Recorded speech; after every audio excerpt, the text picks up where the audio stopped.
And it is another win for Don Antonio's. Yeah, I'm fully on the bandwagon. Don Antonio's nasty, nasty Tottenham Hotspur. 2-0 away, Nottingham Forest. Oof. It was an ugly game. Could have been 3-4-5-0. Spurs made a lot of decent chances, I felt, in places. Nottingham Forest defended valiantly. Let's say valiantly. They did. But it was an ugly game, wasn't it? It was ugly. It wasn't nice to watch, once again. Let's just do an overview of the match, first of all. I'm caught in two minds at the moment, right, with Spurs, because I've seen a few people say, sort of both in my WhatsApps and by WhatsApps I mean plural. I'm not just saying that like some old granddad, like using the wrong sort of terminology in my WhatsApp groups, right?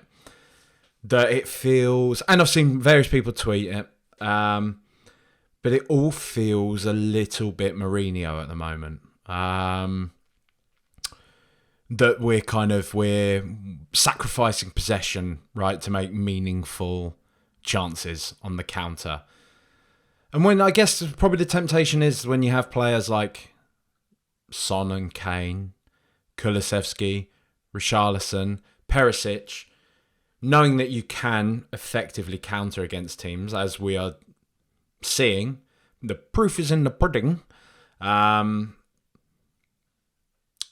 It's tempting, and especially when, you know, our best defender, arguably, Christian Romero, is out. We don't have, let's just say we don't have an exceptional defence, at least on paper. Why there is this habit of kind of controlling games in a very defensive fashion. It's funny, I was noticing in the first half, so Forest were putting on kind of a facade of, I would say, pressure, in so much as we were kind of letting them, because we were finding it quite easy to contain them. And I noticed, and it's all very deliberate, you can see it is because any time Forest got anywhere near kind of our box, our entire box was completely swarmed with white shirts. Completely. There was just a sea of Tottenham players every time Nottingham Forest wanted to try and break through. It just made it almost impossible for them. Like they'd attack with a bit of purpose. You'd see Lingard breaking through. Gibbs White, who is, you know, a lot of people kind of raised their eyebrows about the signing of him. He looked really good a couple of years ago at Wolves, and I don't know why he didn't get more time there. I thought he looked really decent again today. I'd have him at Tottenham. I know he's not going anywhere now, but I just mean it in let's just say in a conceptual sense, not in an actual sense. I'm not, you know, looking for us to go and sign him in this same window that Nottingham Forest had just signed him. I'm just saying, I think he could bring something to Tottenham. I think he's a good player, and he was tricky for them today. But also at the same time, did they actually create anything that meaningful? And this is what we're having to look at with Tottenham at the moment, right? It feels a lot of the time that Spurs are not playing very well in games. Or is it just that we're playing really well and we're really comfortable? And yes, we are surrendering a lot of possession to the opposition, but what are they doing with it? Nothing, because it looks like we are so incredibly coached defensively. Whatever sort of patterns of play that we are clearly being drilled on on the training ground are being implemented to great success so far. Even Chelsea, who are one of the better teams in the league, let's say it's up for debate how good they are still. You know, this is kind of one of the $1 million questions at the moment with Chelsea. It's the $1 million question, I tell you, kid. But I don't really know why I went into some weird impression there. It's just kind of, it felt appropriate. Chelsea are one of the only teams that have really sort of bothered us so far, right? And even their goals sort of felt a bit fortuitous, you know? So Spurs are really good. Spurs are really good, but I don't just discount it because it is tough watching, and I do worry about how kind of passive we appear to be, it would be maybe nice to see us kind of defend, or at least patrol the pitch with a little more aggression, maybe. That feels a little proper football, man, to say, but there's a part of me that worries or wonders if our passive approach gives other teams a bit more confidence. But then I guess one would argue that we're getting results. So what does that fucking matter if we're kind of duping the other team into this false sense of security, that they can get something against us? It only leaves them open for us exploiting that, as we've seen in this game. Case in point. It's difficult, and I truly, honestly feel it's going to be one of those things we're going to look back on retrospectively, positively or negatively, as in, like, Conte's played an absolute blinder here, or this was Mourinho 2.0. I would say right now, in this moment, reflecting just on this game and probably the past couple of games we've seen, the big difference that I would call out immediately, compared to that Mourinho side, well, the one of the major differences is the fitness of the players. But in terms of the way we're actually playing on the pitch, I would still say, compared to that Mourinho era, we are attacking with a lot more purpose. And it seems to be that we're attacking with an actual coordinated plan, with an idea of how we want to get at the opposition, as opposed to just that feeling under Mourinho where it was, hey, give the ball to Son and Kane, they're really good and they can score. Because that will always come unstuck against the big sides. We've only played Chelsea so far. It will be interesting. I think the really interesting game for me is going to be Arsenal. I'm just seeing if because I know that's October 1st. I'm just seeing. I have a feeling we have City coming up before then, though. So City's always a bit of an interesting one for Spurs, really, because it sounds stupid to say, but we are so in their heads. I don't really think we learn an awful lot about Spurs. And I was correct. Yeah, we do have City coming up. I thought we did.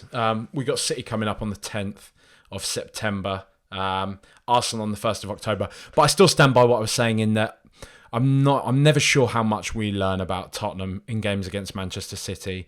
Thankfully, given that they are, one of the best teams in Europe, we just are rent-free in their heads. We're exactly that. So it's difficult to know, really, what we get from that. But the game against Arsenal, 1st of October, that will be very interesting because Arsenal have been playing very well. They've been playing out of their skin. I would almost say our results are very similar, right? I know they've got their perfect start to the season, but at the same time, we're both unbeaten. We're both on a bit of a roll. We're doing quite well. Arsenal seem to be getting there with this really, really high energy. Everyone kind of pumping their fists at the end of every move, every game, or hugs or smiles. There's this. Somebody said it. I think it was a lad called Jay Jaffa on Twitter. He said yesterday this Arsenal project feels emotionally unsustainable, and that to me was a really, really good way of putting it. It does feel like. Hang on 1 second. Should close my blinds because the sun is shining in my face. This is the sort of magic you get in these one-man pods. This time of night, the sun shines like right down into my face. Like the sun sets on this side of the house. And so, yeah, like kind of this sort of time of night, I suddenly get boiling when I'm sat in here doing this. But anyway, this Arsenal project at the moment, it feels like I say, like if you saw the game against Fulham yesterday, it's not celebration police, but the way they're kind of just getting so excited over beating like this Fulham team, who they are decent, they're a solid side, but it's a newly promoted side, and it feels to me like if Spurs were doing this type of thing in this season, we'd get called out a lot more. Why are Tottenham struggling to get this over the line? And this is interesting, man. This is how the media I know I sound a bit Alex Jones saying this, but the way the media narratives feed into this type of stuff, and I've spoken about this before with why can Arsenal get FA Cups across the line? What's this club DNA shit? I don't really buy that. But the way in which a club is pigeonholed, the way in which they are kind of framed, does play into this stuff. If Arsenal are still framed, Arsenal are still boxed up as this sleeping giant, the Invincibles, the team that won the double under Wenger, the team that revolutionised Premier League football, the wars against Manchester United, all this type of stuff. They've had a few off years, but it's a matter of time until they're back. That plays into all this stuff. When opposition come up against them, especially in big FA Cup showpiece games, big teams, there's still that little bit in the back of their head like, this is still the Arsenal. This is still that team that I've just mentioned a second ago. When it comes to Spurs, this is Rotherham Lolspur. This is Bottleham. This is the Spurs that can never get anything over the line. They haven't won the league since 1961. The last thing they won was a League Cup. They haven't won an FA Cup since 1991. Are they going to be able to get it over the line? Oh, what manager are they going to sack this month? How much money has Daniel Levy spent? So on and so forth. The whole narrative is geared towards Tottenham being a failure that continues to fail and can't get it across the line. Arsenal, this valiant, brave, brilliant side that have been so hard on their luck for the past few years, and we should all have great sympathy for them because the Unai Emery project didn't work out, and Mikel Arteta is really trying his hardest with £500 million or whatever it is so far spent. And, he's finished 8th. He's finished 8th again. And he finished 5th last year. And, they lost out to Tottenham, but they were still plucky and they still nearly got it there. And they've got lovely kits. And, it all feels very geared against Tottenham. So we saw that with Fulham yesterday. They got that across the line. They struggled in that game. They fucking struggled. And you don't want to do Fulham a disservice. Fulham actually looked decent. Fulham looked great against Liverpool on the first game of the season. And I think Mitrovic has done a bit of a Benzema. He's done a bit of a Poundland, if you want to say Benzema, in that he's lost a bit of his bulk. I mean, people want to be crass and sort of, whatever, call footballers fat. No footballers are really fat. Although it does look like Benzema has enjoyed his summer again now. He had his Ballon d'Or season last year, and this year he's kind of come back after not skipping the bread basket before his dinners, should we say, over the summer. But whatever, that's not what we're here to talk about. Mitrovic looks like he's kind of slimmed down. He looks like he's lost a bit of the bulk. He looks more like an athlete. And if you can get him firing, which he seems to be this year, Fulham can be decent, man. He's a good player. He's a player that I've seen a lot of Spurs fans say they would have at Tottenham when Kane goes or as backup to Kane, whatever. I don't really know about that, to be honest, but I do think he's a good player. I'd be worried. When we play them, I'll be worried about him. I think we're playing them quite soon, actually, anyway. Just after West Ham, maybe. But either way, you should be beating a team like Fulham pretty easily. And they didn't. But I guess on the flip side, you would say they still got the job done. Spurs today, we got the job done, but I feel like, and this is an instant reaction, but I do feel like a lot of the talk is going to be that Spurs laboured to this. Spurs struggled against Nottingham Forest. Why did Spurs struggle against this newly promoted side? Yes, they've spent a lot of money, but it's still Nottingham Forest. Tottenham want to win the league. Tottenham have got Antonio Conte in charge. Why didn't they make mincemeat of these teams? They've got the England captain as their main goal scorer. It's all going to be geared this way. But as long as we can keep getting these results over the line, I think that is the important element at the moment at Tottenham. And that's just what we want to see. 3 points to 3 points. This is what Charlotte keeps saying to me as well. When I kind of sort of have a bit of, not a wobble, but just when I'll be kind of moaning about it during the game. 3 points to 3 points. So I guess that is what's important at the moment. I do worry about how we will fare against some of these bigger sides if we do offer up this same level of kind of possession. But maybe we won't. And this is what I'm saying about we're only really going to be able to fully judge what it is that Conte is doing. I honestly believe is retrospectively. I think this is going to be one of those things at the end of the season, we're going to look back, having won the league, or having come 5th, or having come 6th and thinking, what the fuck was going on there? Why were we doing that? But it's 3 points. It's 3 points. Spurs are still undefeated. Go on, Doc, get out. Let my cat out.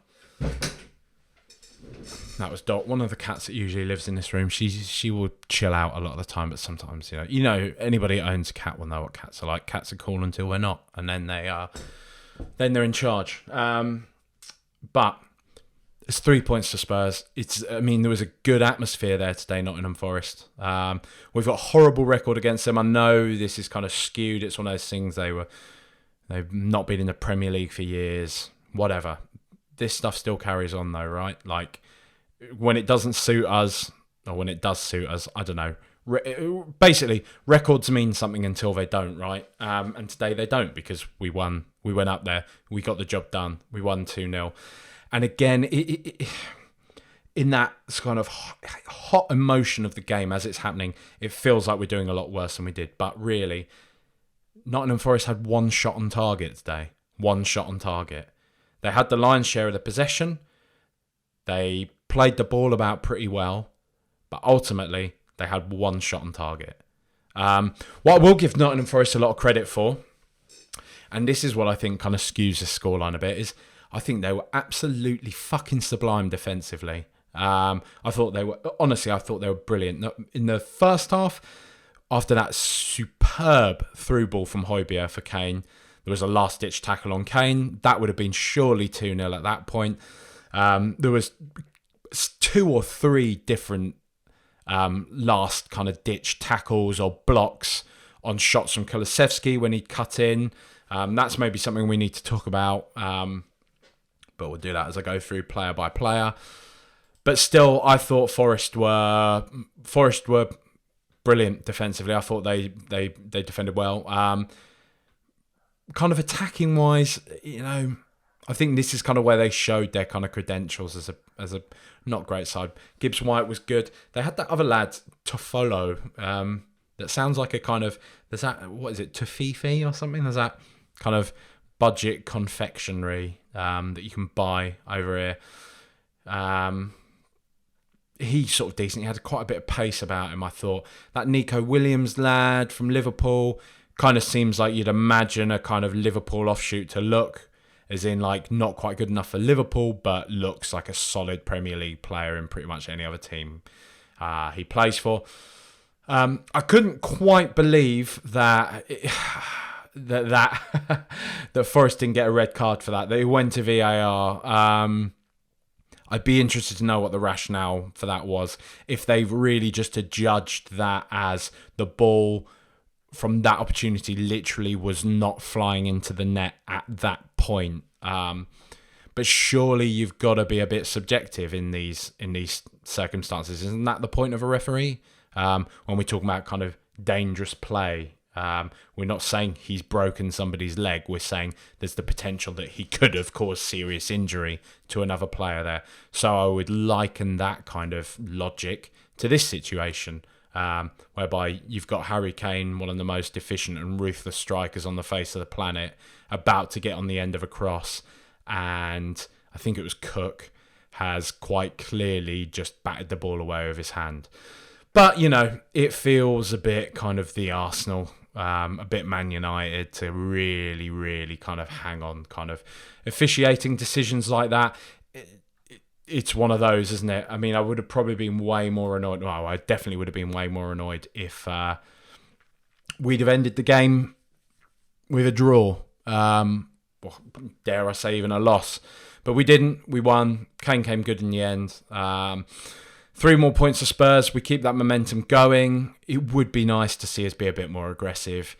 I guess in our defensive phases, let's say that, because I do think we're an aggressive attacking outfit. And again, that's what I want to sort of cling on to. The difference between this and the Mourinho era is that when we are in possession of the ball, when we are going at the opposition, there's always purpose there. And we've got some of the most incredible attacking talent in the division, in the league, at our disposal. So I think just cling on to that. But yeah, it is. Don't get me wrong; it's not entirely sort of beautiful to watch at all times. But we're getting the results. Hugo, I thought he had a pretty sound game. I noticed in this game. I don't know if this is a recurring thing with him. There was a lot of parrying. Do you remember? Was his name Alex Manning? Was it Manning? What was his name? That old Arsenal keeper, Manninger. Alex Manninger, yeah, the Austrian goalkeeper. He always used to punch the ball out. I always remember that. Whenever he'd get a chance playing for Arsenal, it was one of those things. I always found it so bizarre, and I always used to. It's one of the few things I could make fun of, like one of my Arsenal supporting mates about back in the day. Which that's literally the level that Spurs are at compared to Arsenal. Your goalkeeper punches the ball quite a lot. Oh well, we took your club captain and won the double with him. So. But let's not go back to those days. But yeah, Lloris didn't have a lot of work to do. But still, the kind of punching, parrying thing feels a bit dodgy, doesn't it? I'm not really sure what he's up to that. And it does feel like a fairly new habit of his. So maybe this is something that Conte and that are drilling into him. I don't know. Who knows? But he had a good game, I thought, overall. Who we got? Dav Sanchez. So I really want to know. I want to know what the exact stat on this is now, because I think before what was the last fucking game we played? Wolves. Before the Wolves game, when we were all worried, or some of us, Exhibit A over here, were worried about Romero missing for the next few games, it was pointed out that Davinson Sanchez hasn't conceded or hasn't been on the receiving end of Spurs conceding a goal for about something mad like 7 hours of football now. And that's 2 games ago now. So, that's another, 3 hours? Hour and a half per game? Yeah, hour and a half per game. So another 3 hours of football on top of that. And he looks decent, doesn't he? I mean, I'm always going to hang on to that kind of bit of fear with Dav Sanchez, that he's great until he's not, because that's always kind of the way it's been with him. But he's looked really good. His pace is a pretty welcome addition to our side. You saw it a few times, like some of his sort of recovery challenges when Forest were breaking with a bit of pace. He kind of got back and covered, made one of his good. He's really decent on the deck. Like, his sliding challenges are often really fucking good. I think that's something that maybe I or many of us don't give him enough credit for. I do think aerially, funnily enough, for like a pretty tall guy, he's not that good in the air. But on the deck, like, his sliding challenges are often timed impeccably. Really, really decent. And he looked really decent on the ball today. He linked up pretty well with Emerson Royale. So, Dav, good game. Good game, I thought. And long may it continue, him playing like this. Eric Dyer, I'm a big fan of Eric. Big fan of Eric Dyer. Thought he's been absolutely exceptional for the past sort of season and a half now. Not one of his better games today. Really not one of his better games. Pretty ropey. I've made a little note in my phone on about the 30-minute mark. He got mugged off like too far up the pitch. He sort of slid in on, I'm not sure who it was, one of the Forest attackers. He slid in and just got completely sent to the shops, and that gave Forest like a complete sort of break on our goal. And there was another moment sort of a bit later on in the match. I can't exactly remember. Here we go. Yeah, 51st minute as well, when I think he was sort of trying to play out from the back, and he just sort of played a real sort of dangerous pass. I think he sort of hit the ball into one of Forest's attackers as well. Just little lapses in concentration like that you don't want to see creep back in from Dyer. Like, feels like he's worked really, really hard the past couple of years to kind of iron out a lot of this shit. Get a lot of this out of his system. You don't want to see it creep back in because, as has been said, he's one of the generals of our team. He's going to be an ever-present, and he is a good player when he's not kind of being prone to these lapses in concentration. So let's just hope it's a blip, and he can iron it out. Ben Davies, I thought he had a pretty solid game today. I think him and Perisic seem to be. It's a bit early to say, but I thought there was a few kind of interplays between them where it looked pretty promising. I thought they were kind of on a similar wavelength, and I think I've said it before, but I just think Ben Davies is actually, he's a good footballer. I just think he's like a good, solid footballer. He's got the kind of gentle Ben moniker, and that's probably a bit unfair. He is a bit of a shithouse, but I think it's maybe just in the attacking phase. He can feel a little bit timid sometimes. Would like to see him kind of attack the opposition when he's in control of the football with just a little bit more verve, perhaps. But he's not really that type of player, so it's kind of, what is it like? There's that stupid old, when I put a goldfish in a tree and expect it to climb or something. I can't remember who said. I think that's even a fucking Mourinho thing, isn't it? Whatever, but I think he's decent, Ben Davies. He's had another good game. Him and Perisic linked up well, I think. So let's give him a break. It's another clean sheet for him. So he's done something right. Emerson Royale, really good again. Again, kind of like what I was saying with Davies, but a little bit different. Is that Emerson in the attacking phase he doesn't strike fear into the opposition, right? When you got a Reece James or a Trent Alexander-Arnold there, I know I'm choosing two of the league's most exceptional probably two of Europe's most exceptional kind of attacking wing-backs, but still, it's a player that when they pick the ball up, they can really do some damage to the opposition. You don't really feel that with Emerson. I think he plays all right with Kulusevski. I think they have somewhat of an understanding.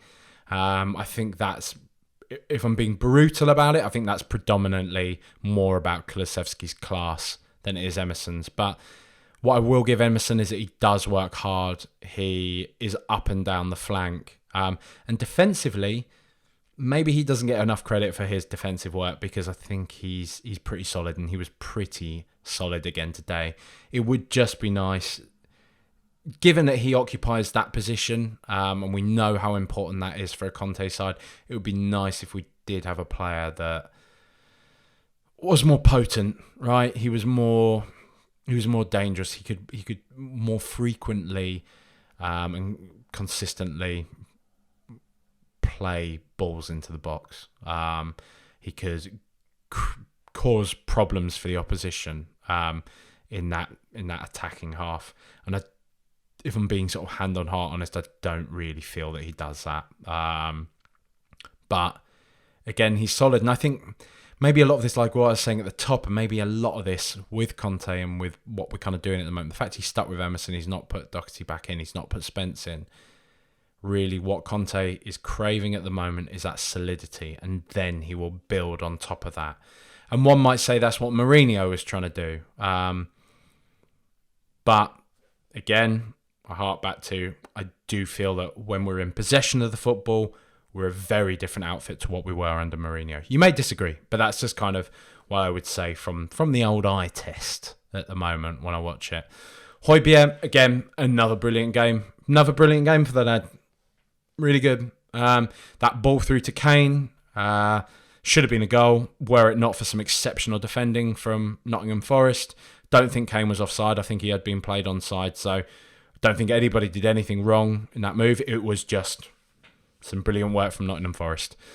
But defensively, really good. Worked really hard. Up and down the pitch. Looked like he was everywhere. Getting stuck in. Putting some decent balls about the place. I mean, we might be able to say that he could be more adventurous with the football, but he played that ball to Kane, and he seems to be kind of pinging balls about the place. So, yeah, another really good performance from Højbjerg. Can't fault him. Really good. And again, we've kept a clean sheet. Forest, again, I don't think Forest are great, but again, the occasion's big, They really seemed up for it today. I don't know why, but their fans, last game of the weekend, Super Sunday, all that type of shit. They've had all day on the beer. We've all been there. We've all done that, There was electricity in the stadium, right? Singing their Mulligan Tyne stuff. What is fucking Christmas, is it? What are you singing that for? Come on. It feels like, between that and between Arsenal singing that North London is forever, it feels like everybody's trying to ape this kind of You'll Never Walk Alone, that kind of anthemic thing that Liverpool have. I mean, it is detestable, but it's you can tell it is rousing. I'm sorry, it is. It is. You can hear that when Anfield is singing out, and you can say whatever you want about the Anfield atmosphere after the fact, after that point, but that game, especially imagine for like European games, all that type of thing, it's big, it's rousing. I can imagine it gets the players going. But that North London is fair, and I'm not just saying it because it's Arsenal. Just that mawkish shit, like bin, do away with it. Like I tweeted yesterday, I'm so much happier seeing our nasty boys stomping onto the pitch to enter Sandman. Bah, bah, bah, bah, bah, bah, bah. Even if we do share it with Virginia Tech, which I don't know, it's got kind of weird, gives me weird feelings. It's one of those names, you hear it when you kind of, I don't know if you ever fly if you do like Skyscanner, if you're trying to fly somewhere in Europe and you see you got like a German Wings plane. After what happened with that German Wings pilot, I'm not just doing anything xenophobic about Germans. It just gives me a horrible feeling. But still, Enter Sandman, good tune to get him going. I'm not a massive Metallica fan or anything, but it's pretty banging when you're in the ground and stuff and you got it going. But none of this, like them singing Mulligan Tyne, do one. Bentancur, pretty quiet game, but again solid. And funnily enough, like there were a few occasions where I thought he was really kind of doing these like lung busting runs, which aren't really kind of what you expect from him, as we kind of speak about before, with this kind of languid, kind of lackadaisical style about the lad. But he had a good game. He was putting it about. I tell you what though, it's difficult. But I do want to see Basuma get a bit more time now, right? And I am interested to know why he's not, whether it's that Conte is just happy to stick with what he's got so far. If it ain't broke, don't fix it. But it does seem weird that we'd buy somebody like Basuma and continue to bench him for now if he's not impressing in training or whatever. Who knows? Maybe it's not even that. Maybe it's just that Conte doesn't want to drop any of his established stars. But I'd quite like to see Basuma and Højbjerg alongside one another. And that feels harsh from Bentancur. It does, but like I say, it is a knee-jerk, instant reaction. And if I had to say right now, and if you've listened to this podcast for a while, you'll know that I've really gone hard on Højbjerg for the past few years. But I think he's been pretty brilliant this season so far. And Bentancur is good. He's great. Spoken about his kind of calming presence before. But in some of these games, maybe if I feel that we want to be a bit more aggressive, if we want to be a bit more front-footed, I might see Basuma come in instead of Bentancur, instead of Højbjerg. But is that an urgent need to replace at the moment? I don't know. I don't think so. If we've seen, do you see Jack Pitt-Brooke the other day? He posted the October fixtures. That's going to be mad. I don't even know if I'm going to be able to record this after each of them. That's how many there are. Like, if people feel bad for the players, what about the podcasters? Think about us. But yeah, Basuma's going to get plenty of time. Again, it's not a big panic, is it? Let's be honest. Ivan Perisic. I think he's everything that we were hoping he would be, right? I mean, the man's a machine. He's exceptional. And some of his deliveries into the box, there was one in the first half. Nobody was on the end of it, but it was exquisite. And he's just so calm. He's so assured. There was that opportunity, I want to say it was from a Forest corner, and the ball was kind of bouncing about in the box a little bit. Perisic just kind of stepped in, nodded the ball back to Lloris, kind of as if he had all the time in the world, even though Forest players were swarming all around our box and everything. As if he had all the time in the world, just got up, nodded the ball back to Lloris, calm as you like. That's exactly what you want from your kind of seasoned veteran, and a seasoned veteran who's still obviously very athletic and still just brilliant technically. He's a brilliant player. No kind of worries about him adapting, no worries about him dealing with the intensity of the Premier League and all this type of shit. He's looked brilliant so far. Obviously, Sessegnon came on for him towards the end of the game, and I think that there's nothing wrong with that. I don't think that's any kind of indictment on him or his performance or anything like that. I just think it's Sessegnon is a young player. He's, his legs are full of energy, full of running. And in a game like that, when you want to kind of shut up shop, having somebody like Sessegnon come in who's fresh, who can just kind of focus more on the defensive side of things, the defensive duties, you can sacrifice someone like Perisic, I think. That's what I would imagine Conte's thinking is on that. But another great game for Perisic. Brilliant. Kulusevski, running out superlatives for Kulusevski. The lad's like, he's one of our, feels like he's one of our senior players already. It's been a week when we've been talking about Dele Alli's fall from grace and how sad that is. But I think we do forget kind of Dele Alli, how he came from being a kind of a promising teenage acquisition that will hopefully get something out of in a few years' time, to being one of our senior and main players in a very, very swift space of time. Kulusevski feels like he's on a similar trajectory to that. Let's hope he's not on the full trajectory of Dele Alli so far. But the lad's unbelievable. Like, he's just unbelievable. He's always causing problems to the opposition. The way he picks up the ball, the way he kind of menacingly kind of floats down the kind of line with the ball between his feet, juggling it, going at the opposition until, he's brilliant. He's astonishing. I cannot believe we got him for 20, 30 mil. He's a 100 million pound player easily. If somebody wanted to buy him off of us this summer, it's got to be 100 mil at least. And I don't think that's deluded. I don't think anybody can say that you're stupid for feeling that way, because he's unbelievable. He's brilliant. He's a truly brilliant footballer. Forest got the measure of him a little bit at the real pinch points, essentially when it came to shooting. And as I said at the top, one thing we maybe need to speak about, there's maybe a little hint of the Arjen Robbins with him, whereby really, he's at his most potent when he switches onto his left foot. And I think that's obviously playing on his mind. There was I don't know if you remember, I want to say it was in the second half, early in the second half, he had a chance when he was running through on goal. You kind of thought he was going to take it onto his left and try and smack it, but he actually took it with his right foot, and I think it was Cook just managed to shepherd him, and he had a relatively tame shot with it. We all know his potency of his left foot. So it's going to be, again, up to him as an exceptional footballer to learn to deal with that, to learn to deal with the opposition, making allowances for the fact that he always hits it on his left. But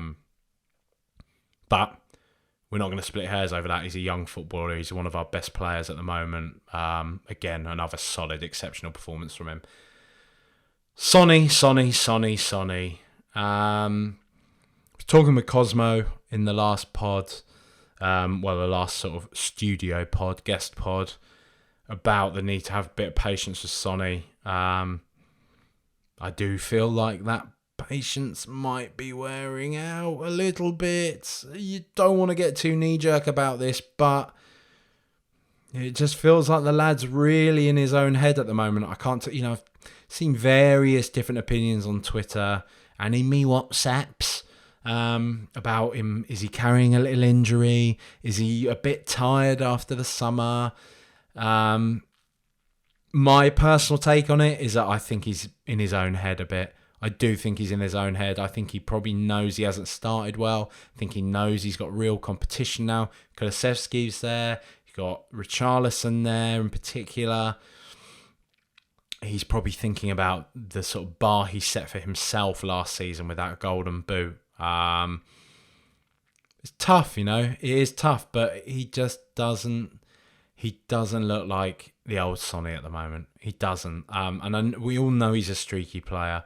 It might be unfair to call him streaky. It might just be that players don't score every single game. But that's kind of the vernacular we've got for these type of situations, right? That's what we say. So, Sonny is not in a good moment right now, though. And you don't want to... I think the risk is at the moment that you don't want to knock him. You don't want to knock his confidence so much by dropping him, I say in kind of inverted commas, because it might have further ramifications down the line. But it's a results business, right? And it's another game where we've seen kind of the dial turn a bit when Richarlison's come on. And that's one thing we're not considering, right? Richarlison coming off the bench might be a very, very different prospect to Richarlison starting games. You remember Chadley? He often was good for a goal or an assist when he came off the bench. Starting games, generally not so good. Lucas, another player like that, right? I'm not really meaning to throw shade at Richarlison, so I don't really need to make these kind of comparisons. All I'm saying is like sometimes better the devil you know. We don't need to completely clamour for him over Son as an outright principle, but I guess on the evidence of what we've seen so far, it might be time to just see what Richarlison's about starting as opposed to coming off the bench, because Son is in his own head, and it's not nice seeing this. It's not nice seeing this, and maybe this will be the kick up the arse he needs. I can't completely read the situation. I'm not in the guy's head. I don't know entirely how he would react to being dropped or not. I do have that fear of will it knock his confidence? Will it this? Will it not? But maybe that's just the fucking bigotry or low expectations, thinking, oh, Son's so nice and he's so happy, and at the end of the day, he's a hard-working, ruthless killer on the pitch. He's a brilliant, world-class footballer. And if there's one thing that all players who have gotten to the Premier League level, again, we can talk about certain players being shit or not good or this. Any player that's playing professional football outright, let alone playing in the Premier League, has overcome a lot of adversity, has got a certain engine, a certain kind of strange, and I say strange, I mean strange in comparison to the everyman, to an everyday person, a strange level of self-belief, self-confidence that they're good, and a desire to win and a desire to get better. So, maybe Son needs that. Maybe he needs kind of to start from the bench next time, and then maybe he'll be the guy after Richarlison struggles, if Richarlison struggles, to come off the bench, score a goal, break his duck, get it underway. Get a season underway. So, I don't know, but I think we can all say Son's not in a good moment, and I do think from this point on, if he didn't start the next game, there's every reason to say that he might not, because it is a midweek game, just a few days after this one. That he could be rested and we could start Richarlison, because Richarlison looked fucking brilliant again. He looked brilliant. I'll talk about him again in a little moment, but, he's a brilliant player, and every time I see the lad, I just think that fucking 60 million, who cares? Gone, dust in the wind. It doesn't matter. Tears in rain, whatever metaphors you want to use. The money does not matter. Stop getting so fucking worried about how much we've spent. Just think about the actual players we have at our disposal. Don't think about who spent what on what player from where.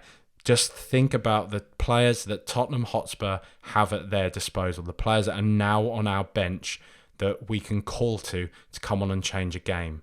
Because we didn't have a player like Richarlison last year. We didn't.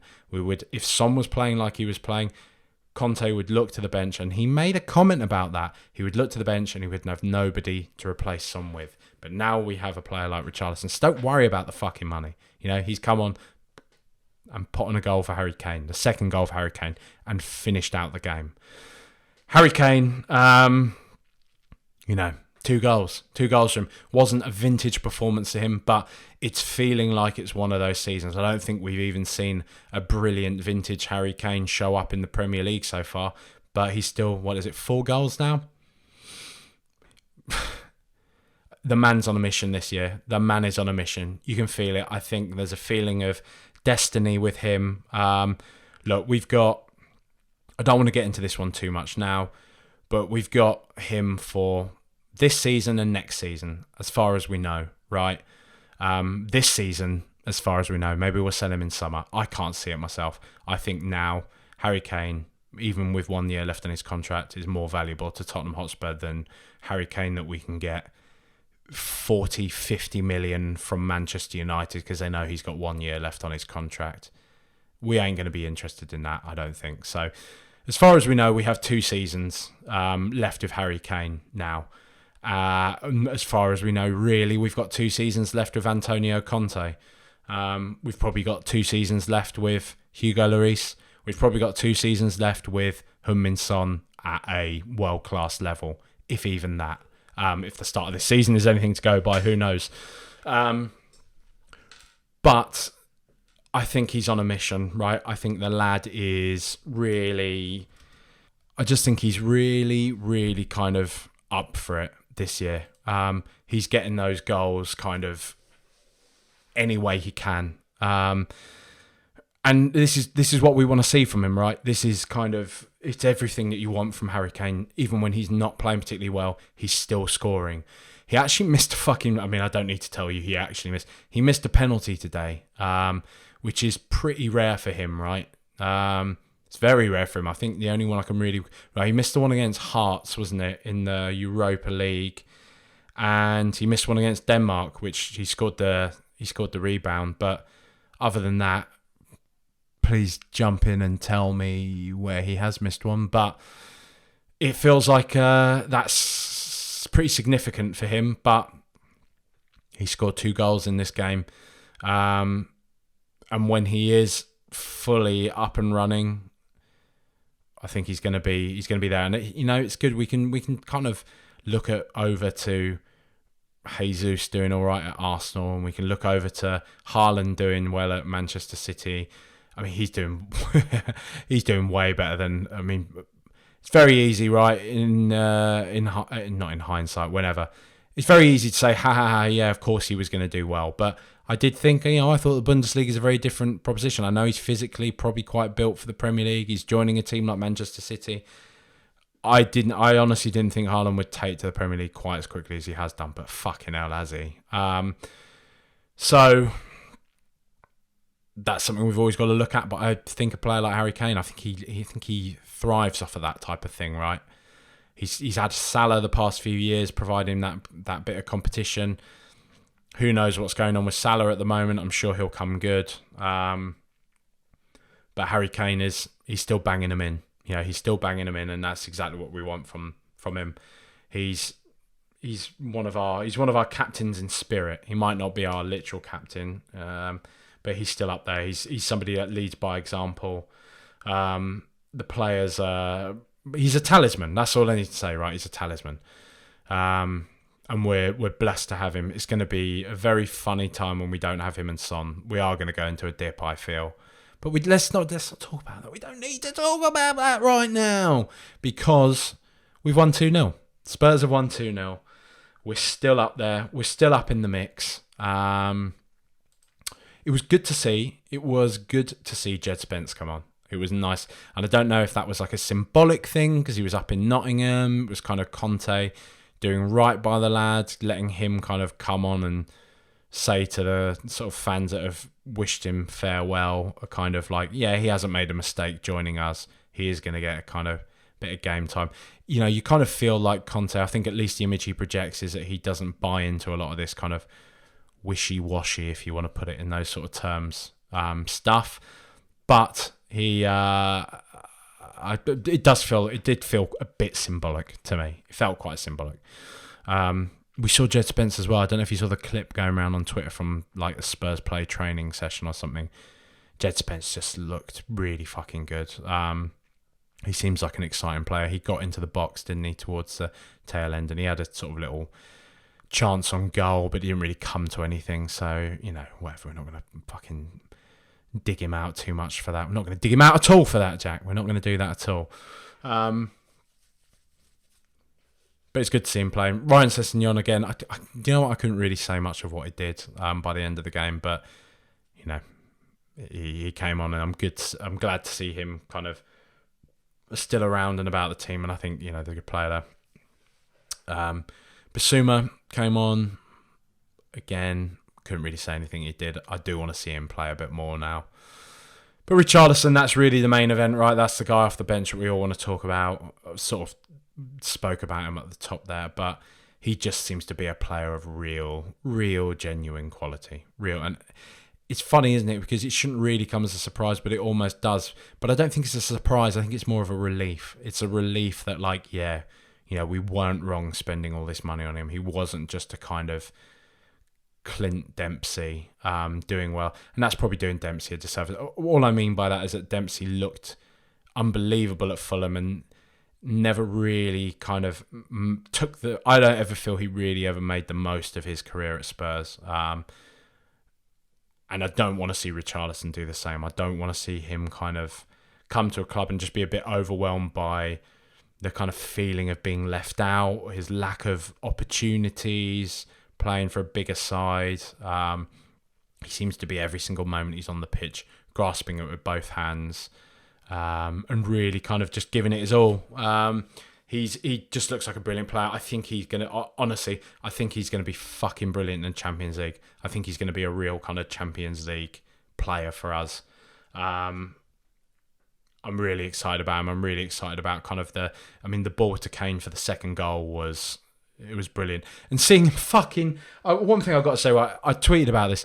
Martin Tyler, right, I know it's peak basic bitch football fan bullshit when we talk about this commentator hates me, this referee hates me, this official hates me, whatever. But Martin Tyler, man, some of the fucking shit he was chatting.